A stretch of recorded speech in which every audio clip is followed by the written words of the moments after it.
So in your expert opinion, should we be learning to use spears, learn how to create a fire? Liver King says eat raw liver.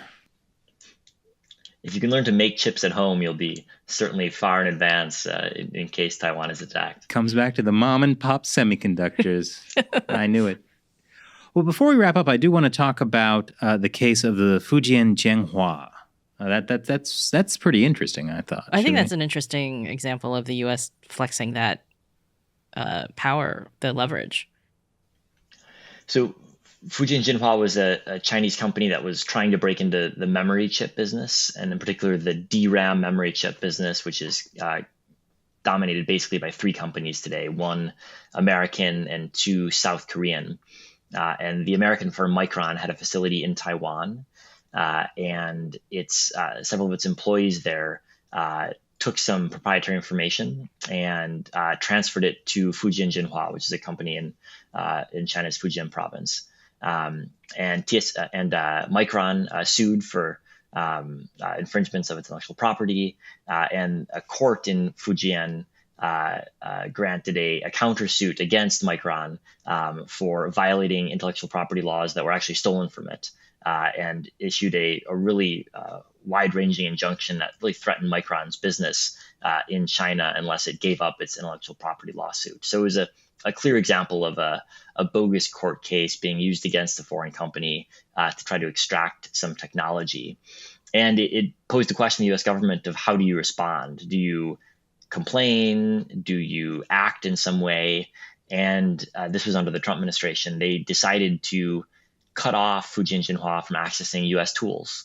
And what that meant was that the company basically went out of business immediately because it couldn't access any of the tools it needed to produce chips. So it had some of the IP, had some of this proprietary information, but without U.S. tools, it didn't matter. And so the company quickly went bust as a result. And this was one of the first examples of the power of U.S. export controls in this sector being used as an example. Before this, no one had really put together just how powerful these controls were, but the fact the U.S. could essentially turn off a Chinese chipmaking facility overnight was a real shock to the entire semiconductor world, but also I think a shock to the Chinese government, who hadn't really realized how vulnerable they were and how vulnerable their reliance on U.S. tools made them.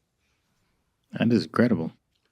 It's like a rare example of the U.S. government actually getting involved and fighting back using a similar way of handling it that like the Chinese Communist Party has been doing for decades, which is the Chinese Communist Party works with companies to push its agenda and will use, for example, the court system in the case of Micron and Fujian Jinhua. Like the Communist Party controlled court system makes a ruling to help a specific business, right? And they just do that all the time, like with Xiaomi that sued Apple for infringing on its phones, even though Xiaomi was the knockoff Apple.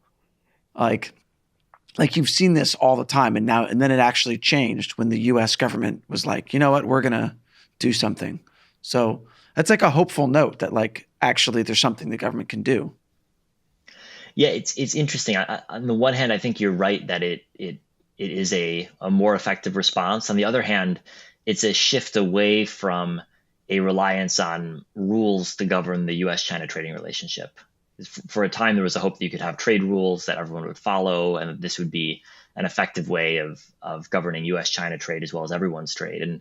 And now that hope is really dissipated, and the U.S. and China are both using not rules but executive decisions to enforce trade decisions. And on the one hand, I think that's more effective in shutting down some of China's more extreme violations of what ought to be private business decisions. On the other hand, it does suggest that there's not much scope for normalization of U.S.-China trade going forward if, in fact, we're just counting on the U.S. president to intervene and cut off Chinese firms somewhat on a whim. That's not a great basis for a stable economic relationship, even if it is more effective in the short run. Yeah, I mean, that's a good point. And I think, I would say that ever since China joined the WTO 2 decades ago, like there was this idea that China would follow the trade norms and the international rules. but they were violating WTO rules basically from day one. And so there just wasn't a lot of response to China's rule breaking. And then I guess I don't know how to deal with it if one side just continually breaks the rules. I guess you got to kick them out of the club, but that wasn't going to happen. Yeah, I think that's the dilemma, is that right now every country is still in the WTO, even though no one believes the WTO's rules can address the problems that we've identified. And there's no solution in place right now. So everyone's stuck in this uncomfortable reality where everyone's relying on the same trading system that everyone also thinks is pretty subpar, but there's just no better solution. And so the chip industry itself is really suffering from this because it's deeply reliant on US, China, and China-Taiwan trade, hoping to find some sort of stable rules.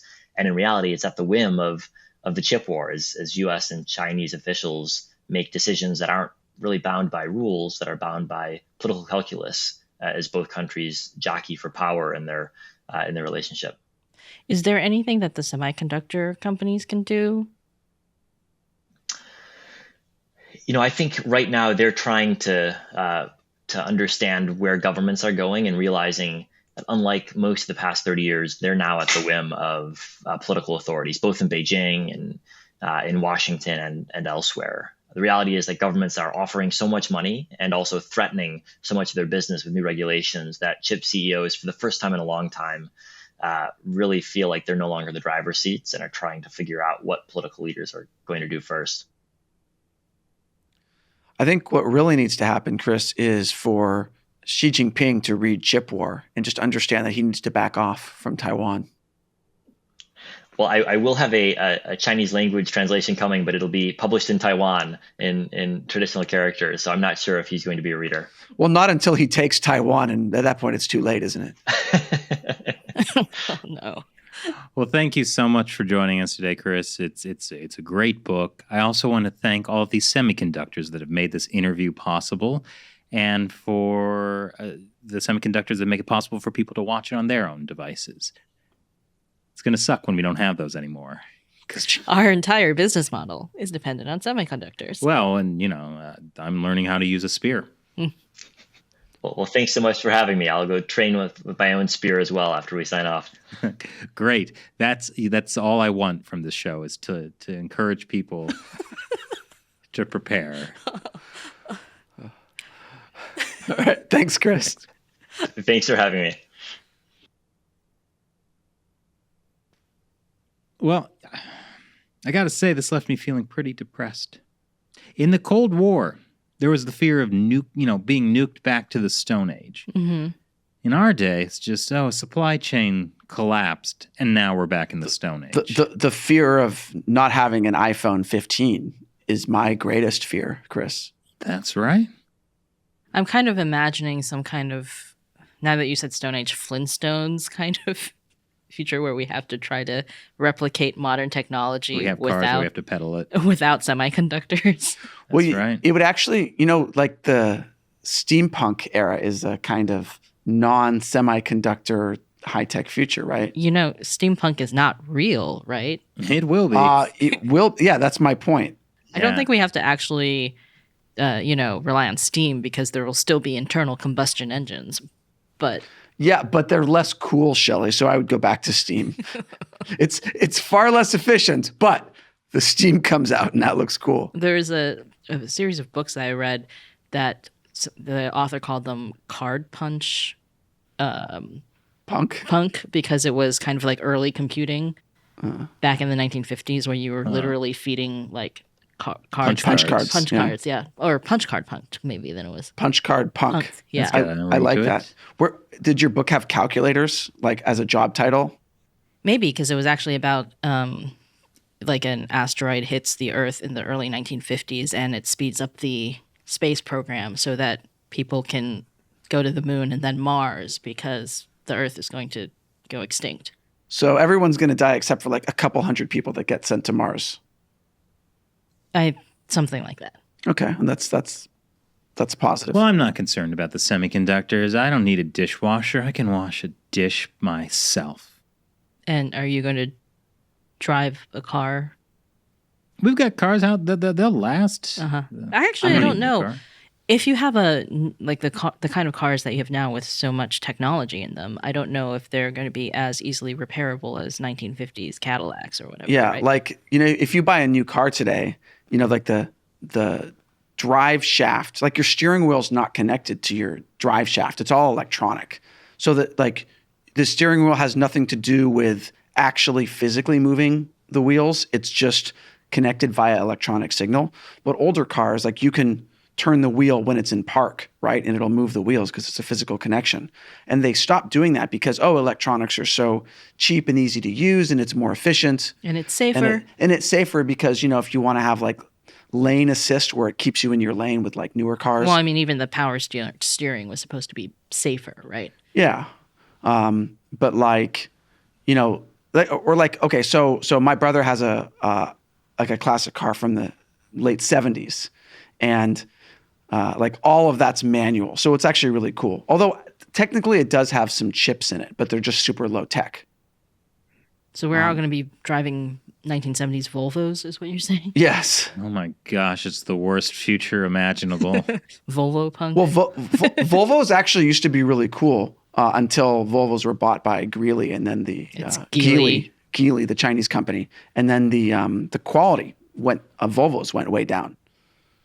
Hard to imagine why a Chinese takeover would reduce the quality, but it's hard that's to imagine happened. Volvos being cool. That's what I'm still going. My first car Oh no. was like a 1992 silver Volvo station wagon. Wasn't there a while where like Volvo bug? Oh no, that's Volkswagen. Never mind. Nope, Volvos. Nope. People's wagon. Yeah. Yeah. Anyway, so that was a very cool So car. your first car was a station wagon? Yes, it was, Shelley. All right. I mean, my first car was a minivan, so I can't. So you and I equally had the same number of friends, Well, it wasn't which really was my 0. car. It was just the car that my parents let me drive. Yeah, I mean that was my case too. You know what my first vehicle was? What? Mahayana Buddhism. It was a great vehicle. That is. Wow, that is a very obscure joke. That's not going to make sense to anybody. Come on, everyone learns about that in school. Mahayana Buddhism? A little bit. It's like it's a major world religion. Look, my school didn't get past like World War One. Yeah, there was no Mahayana Buddhism until happened after. before. But it also didn't go back further than like what 1492 The Stamp Act or of something. 1776. Yeah, exactly. So 1762. most of it was concentrated between the Revolutionary War and the Civil War. Those are good years. Yeah. Yeah, back when we were winning wars. Well, I suppose we depends on who you are, right? I mean, if you're the British, you didn't win. I mean, where I feel like we're going to get comments from people about how they burned the White House in 1812 and they won.